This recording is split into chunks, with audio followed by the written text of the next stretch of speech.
தனக்கு வரக்கூடிய துணையுடைய குணம், கேரக்டர் எப்படி இருக்குன்னு எப்படி கண்டுபிடிக்கிறது? பிறப்பு லக்னத்துக்கு 7க்கு அதிபதி அதை சொல்லுவார். உங்க பிறப்பு லக்னத்துக்கு 7க்கு அதிபதி சனியா வர்றாருன்னா கடுமையான உழைப்பாளி, அயராது உழைக்கக்கூடியவங்களா இருப்பாங்க. சோம்பேறித்தனம் கிடையாதுன்னு சொல்லலாம். கேது சம்பந்தப்பட்டால், அந்த சனி கூட கேது சம்பந்தப்பட்டாதான் சோம்பேறின்னு சொல்லணும். இல்லைன்னா சனினா கடின உழைப்பாளி. கொஞ்சம் கஞ்சத்தனம் இருக்கும், எதுலயும் ஒரு நேர்மை இருக்கும், நீதியா நடந்துக்குவாங்க. யாரா இருந்தாலும் வெட்டு ஒன்று துண்டு ரெண்டுன்னு பேசுவாங்க.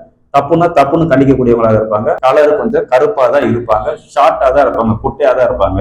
5 அடி கூட வர்றது கொஞ்சம் கஷ்டம் தான், அதை விட கம்மியா தான் இருப்பாங்கிற மாதிரி சொல்லலாம். கஞ்சத்தனம் மீன்ஸ்னா சேமிப்பு இருக்கிறதுனாலதான் அவங்ககிட்ட அந்த அளவுக்கு கஞ்சத்தனம் இருக்கும். ஆனா மற்றபடி ஏழை எளியவங்களுக்கும் வயசானவங்களுக்கும் உங்களுடைய மாமனார் மாமியாரையும் பாத்துக்கிறதுக்கும் தன்னுடைய தாய் தந்தையையும் மாமனார் மாமியார் போலையும் பாத்துக்கக்கூடிய தன்மை இயல்பாவே அவங்களுக்கு இருக்குங்கிற மாதிரி சொல்லலாம்.